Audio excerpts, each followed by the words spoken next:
Hello and Happy New Year! My name is Anna. Welcome to my humble abode. Today I want to share some of the things that I'm excited to work on and try in this new year. I hope it's started off well for you. This list includes ideas. Groundbreaking. This list includes ideas for fun and, importantly, affordable new activities and hobbies you can try, as well as habit changes, little mindset shifts, tips and tricks you can explore that will hopefully make a big difference in your day and help make this the best year you've had yet. So I'm very excited to talk about this with you.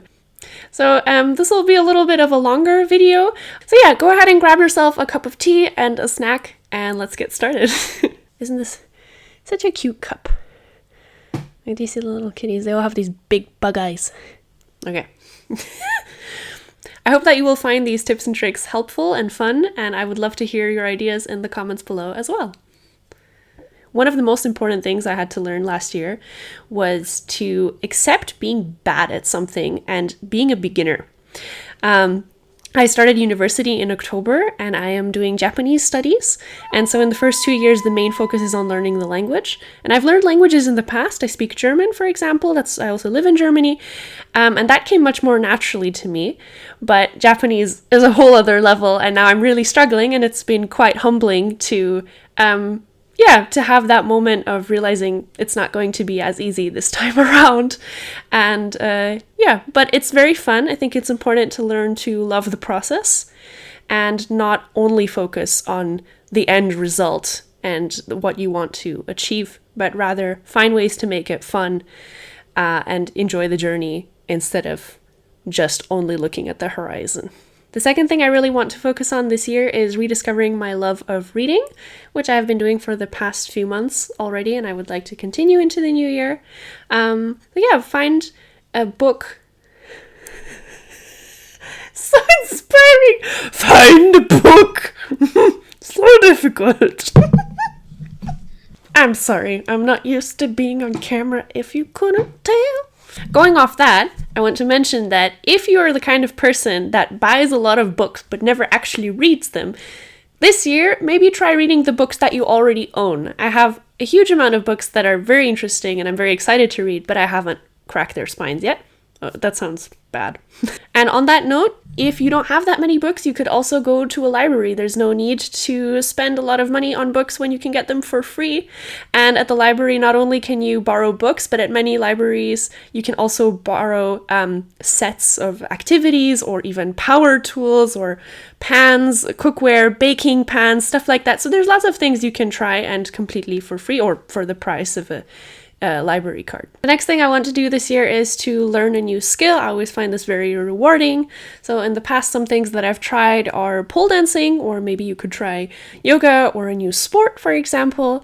Another thing that's really great to focus on, especially if you're trying to save money, is cooking at home and learning to cook nourishing foods that you actually really enjoy and are motivated to keep up doing.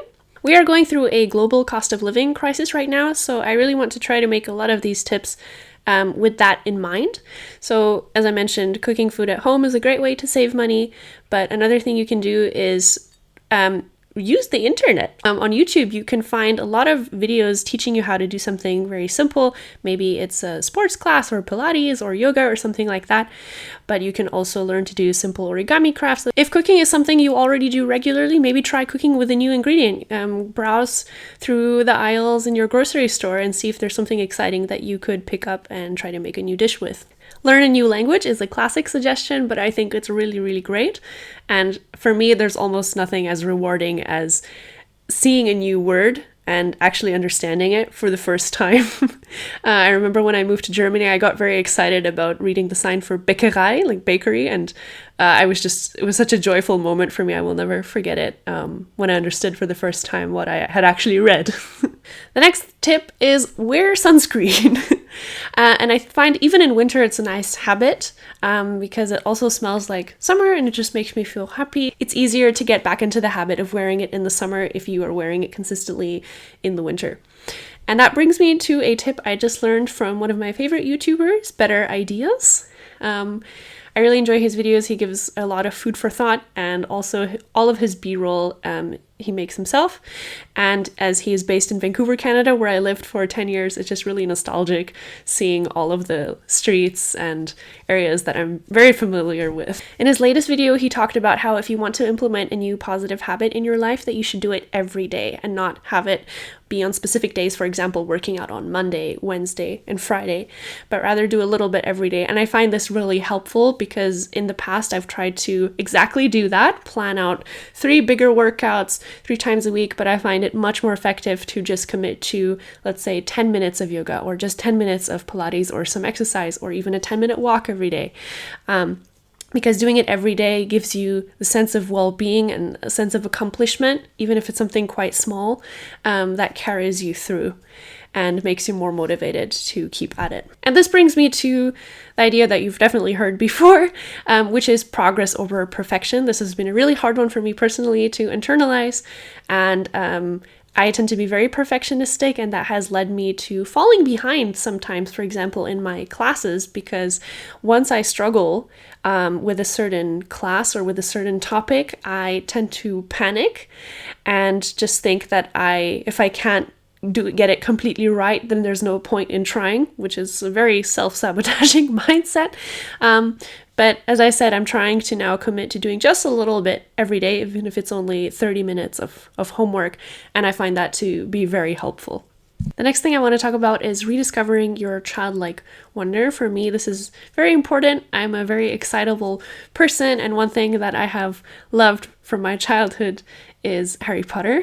And so recently, for Christmas, I asked for a special edition of one of the Harry Potter books, The Goblet of Fire specifically, and it's just something that makes me really happy. So whatever it is that reminds you of your childhood or that made you happy as a child, maybe it's worth picking up and exploring again.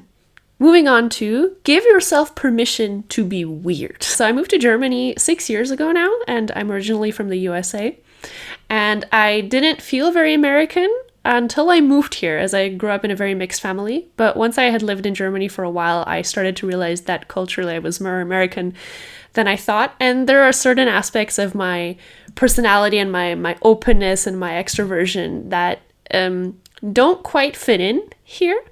And it has led to a lot of funny cultural misunderstandings and funny moments. So it's not always a bad thing. Maybe you can't relate to the cultural difference example, but I just mean that if there's something you like about yourself, for example, for me, I like how extroverted I am, I like how excitable I get, and sometimes I'm just a bit too much for other people, but I don't mind. I know I can be too much for people, especially in this culture, but I'm okay with that. And whatever it is that you like about yourself, even if it's too much for other people, see if you can find the joy in it and just find the people who will accept you for who you are. My next step is to make people feel special. One very easy way to do this is if your friends mention that they like something, maybe there's a book they've been wanting to read or a film they've been wanting to see or a new place they've been wanting to visit, find a way to give them that thing or do that with them. So it doesn't have to be very expensive. But so for example, a friend of mine really loves plants. So one thing we do is sometimes we go to the plant store together and we just look at the plants. We spend a whole hour. We don't buy that. We don't purchase that many. It doesn't have to be a very expensive spree. But we just like looking at the different plants and the different types and all the colors. And it's really fun. Now, the next thing you can try this year is to start a YouTube channel. So this was my New Year's resolution for last year, and I started it very late. I only started taking it seriously a couple weeks ago. And I have 4 subscribers, which I'm very, very grateful for all of you. And but it's just fun to make videos, so it doesn't really matter how many people watch. But it's a great opportunity to reconnect with yourself, to get comfortable on camera and with speaking, with expressing your ideas, and you can just learn so much from creating videos. I really enjoy learning editing. Speaking of which, if you're interested in learning editing or video production, you can sign up for a free trial of Skillshare, not sponsored. But I just wanted to say Skillshare is something that is a little bit pricey. It's over $150 for a year-long subscription. But you do get access for, I believe, a week or 2 weeks for free. And I used that at some point, and it was really cool because in just 1 week, I had finished an entire course on editing with Shotcut. Obviously, this video is not very fancy, but you get the point. So if you're interested, you can just, for free, for a week, you can check out any courses that you're interested in and learn something new this year too. My next point is that your favorite items are meant to be used and not stored. So if you have really fancy candles or maybe fancy dishes or something like that that you tend to put aside and only bring out for special occasions, today is enough of a reason to celebrate. So I would suggest bringing them out, and it makes me really happy to use some of these items every day. For example, sorry, it's going to be a bit loud for the mic. I have a little crazy mug collection. This is one of my favorites. I have an apple mug. I also have a ghost one. Hold on, let me show you. Okay, here's my ghost mug too. And I also have a Harry Potter themed ramen bowl that I use every day. Reach out to people that you care about that you've lost contact with. So maybe it's a friend of yours that you haven't spoken to in a while, or a family member. Very often this can be really rewarding. The next thing I want to keep doing this year is making stuff with my hands. So whether it's building Lego or making art, origami, or baking a cake or anything like that, I find it really, really comforting and relaxing, and it's just a great way to spend time either alone or with your friends. A friend of mine recently gave me these 2 little Lego plants. They're really cute, and they look like my OG plant. You can see the snake plant back here, and I also have a little pilea or pancake UFO plant. Yeah. If you don't have a plant, get a plant. And if you have plants, you can propagate them to make more plants. This year I also want to try a low buy or no buy for at least a month at some point during the year. Get rid of any unnecessary subscriptions. Your Amazon Prime, if you're not using it, out the door it goes. Another great habit to start this year is to journal. I just find it really helpful, especially on a stressful day, to just get your thoughts out on paper, and you can look at them later when you've calmed down a bit and are feeling more objective. Another thing I highly encourage you to do is to reconnect to your culture or your family traditions. My parents are both half and half from different cultures, and I grew up in the United States in Canada, so I grew up with quite a lot of different cultures, which was really cool. And now I've left home 6 years ago and I'm living in Germany, and I find it very helpful to stay connected to my roots by cooking Persian food that my parents made when I was growing up, celebrating festivals such as the Persian New Year, or watching Russian movies. And maybe it's not a cultural thing for you. Maybe you have traditions unique to your family. So see if you can find a way to re-engage with those again. Go for a walk every single day. This has been the most helpful thing I have ever done for my mental health. Because just staying inside or looking at your phone first thing in the morning is just not it. So if you can, first thing in the morning, go out, even if it's just for a little walk around the block. See if there's a nice little spot you can walk to and back, and get some fresh air, look at the animals, look at the sky. And I find it can totally change your perspective and set the right tone for your day. Okay, on to the next point. One really fun thing you can do is to shop secondhand or visit a flea market. You can find really, really cool things for very, very cheap. This next tip is, I think, the most important thing that I started to do last year for myself, which was to write down the moments I am proud of. I got this idea from David Goggins' book, Can't Hurt Me, where he talks about a cookie jar filled with moments that you're proud of. And the idea is that whenever you're feeling down on yourself, or you feel like you can't find discipline or continue following your goals, that you look at what you've achieved in the past, and it's kind of build the trust with yourself that you can do this, and that you have done great things before and you will continue to do so moving forward.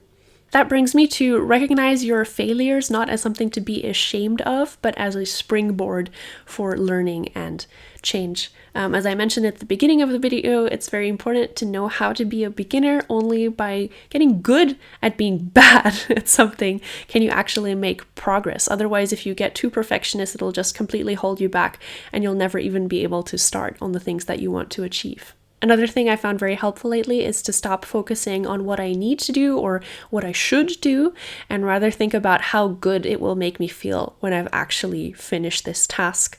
So sometimes if I'm having a really bad day, I just find it very difficult to get out of bed or get something started, a project for work. And I just think about the relief that I will have when I'm finished. Or for example, sometimes it's easier to just grab something on the go rather than actually cook yourself a nutritious meal. And in that case, I also think about, how good will it feel if I actually make this, just take 20 minutes of my time to make this delicious salmon or whatever it may be. And it's always worth it in the end. This next idea is by no means a new one. It is from James Clear's Atomic Habits, which is to focus on 1% improvements every day. So for example, with this YouTube video, my 1% improvement is to actually make a thumbnail. Last time I just used the picture that automatically showed up. And also I am using a microphone this time as opposed to just my phone's normal mic. Another point is to learn to be okay with silence. So if you notice that you always try to avoid hearing your own thoughts, whether it's by putting on a podcast in the background while you wash dishes or having music in while you go outside, maybe try letting go of that for a little bit. Maybe you go out for a walk and just look at the landscape around you and listen to the sounds of nature. And it might be very difficult at first, but over time it really helps you reconnect with yourself. The next point is to get a damn good pen. If you do a lot of writing, for example, I'm in university right now, so I take a lot of notes, it really, really irks me having a pen that doesn't glide smoothly. So just check out different pens. This is my favorite one, happens to be Uniball I hope you can see that. And they just glide really effortlessly. And it makes whatever you need to do, schoolwork, just that much easier. Another thing you can do is to actually watch the videos in your watch later playlist, but don't binge watch. So maybe if you have some videos that look really cool to you in your watch later playlist, you could finish a task and then as a reward, take a little break and watch one of them. This next point is, of course, one that we all struggle with, and that is reducing your screen time. But this genuinely makes such a big difference. I'm very fortunate to have been born in '99, and my parents homeschooled me, and my parents were very careful about not giving me a phone until I was 13. And even then, I had those indestructible Nokia dumb phones. Not a smartphone. I didn't have a proper smartphone until I was at least 19 years old. I just think there's a lot of value in going back to older forms of technology, spending less time online, and reconnecting with what actually matters to you. Is anything I'm saying making any sense? I feel like I get a little nervous on camera, and that makes my thinking quite disjointed. So I'm sorry if my thinking is not very clear, but I hope it will improve as I continue to make videos.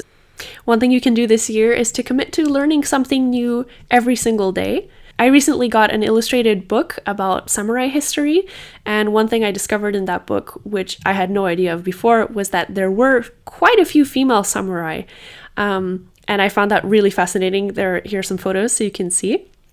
So yeah, find a topic you're interested in and see if you can learn something new today. One thing that's really fun is to rearrange your space. So see if you can find a new place for your furniture. I recently made a little book nook by moving this little puff stool that I have over next to my bed. I put a light up globe on top of it, which I found on the street, and it works perfectly. And now I have a lovely place to put my books when I'm not reading them. Spending more time in nature is an amazing thing to do. You can also go for walks with your friends or maybe go hiking. It doesn't have to be expensive.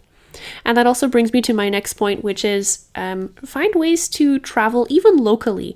So if you don't have the budget to go abroad, I certainly don't right now, then see if you can find something nearby. For example, even in my town, there's a free city museum that I've never been to. So that's something that I want to check out this year.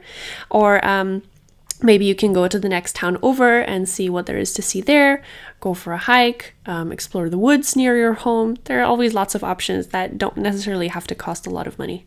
One skill I had to learn last year is to focus on what is going right and what you can do rather than what you cannot control. So last year I had a significant setback. I had just finished a 4-year period of schooling here in Germany. And when I graduated, the plan was that I would financially support myself. My parents had supported me up till that point, and I would start working as a waitress, which I had done previously. But I have a fairly severe case of scoliosis, which means that my spine is quite curved and that can be quite painful, which didn't used to bother me that much, but it turned out that over the years of having been in the school program, my curvature got worse. And so I actually wasn't able to do a standing or walking job anymore. And I realized that after 2 days of waitressing, where I was hardly able to walk from the pain.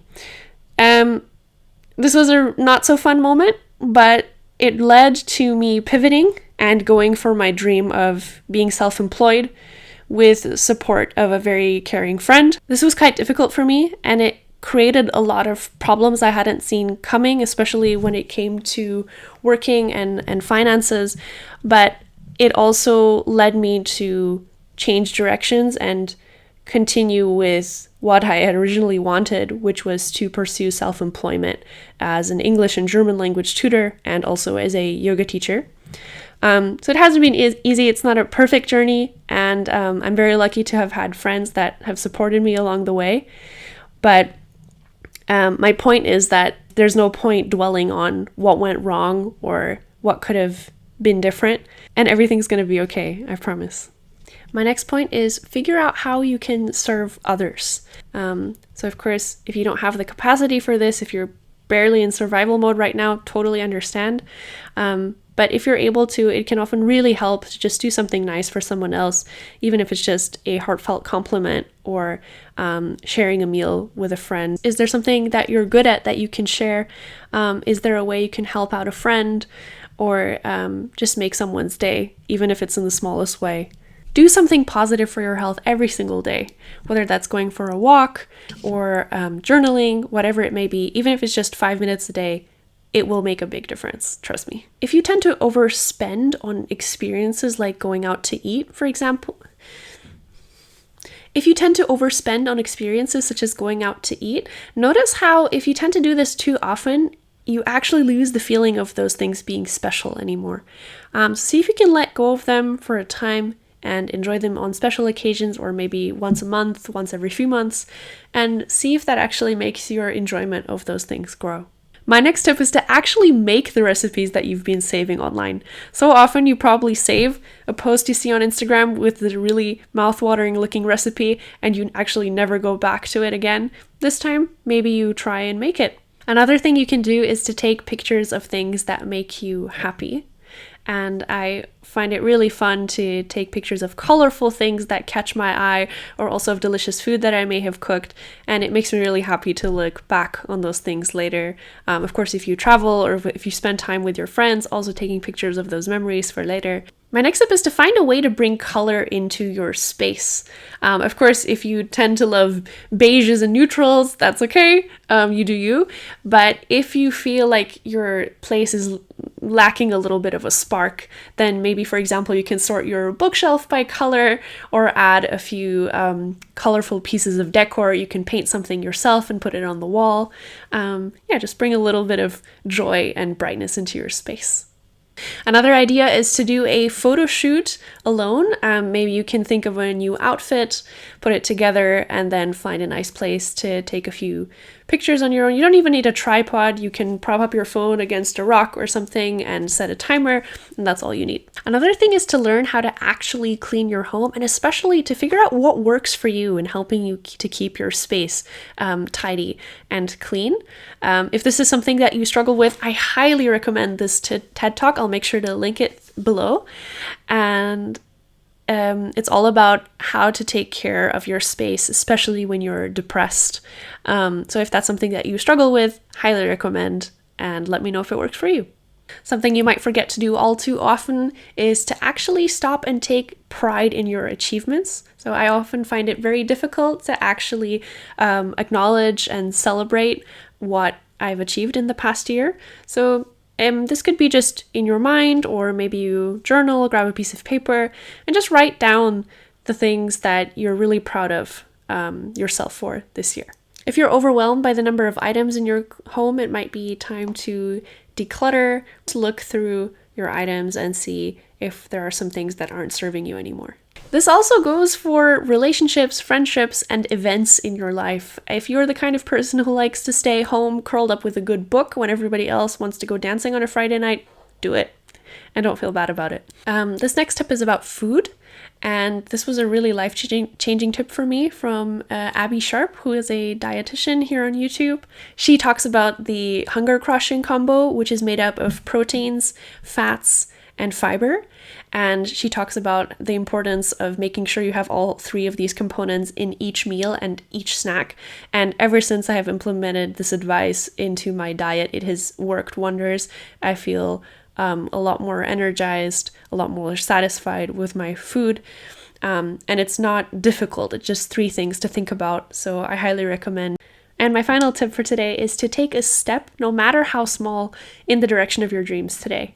So if you want to study university, maybe you can look at the website and see what the requirements are.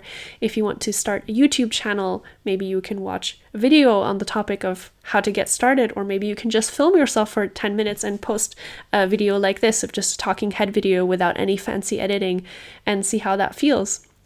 And nothing you're going to produce at the beginning is going to be perfect. This video is very far from perfect. I'm not particularly skilled when it comes to editing, and I tend to ramble a lot, as you can probably tell. But I just really want to improve the skill of speaking on camera and editing videos over time. And so I'm starting small, and I will get there, and you will too. And I hope we can continue on this journey together. So if you've enjoyed this video, please like and subscribe. Do write your ideas for what you want to try this year in the comments below. And I can't wait to see how this year goes for you. Bye.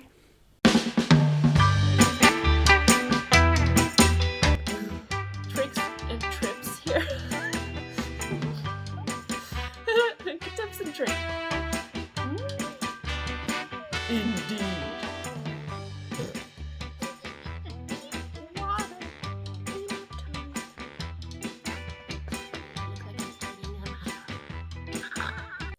There's gonna be a lot of bloopers.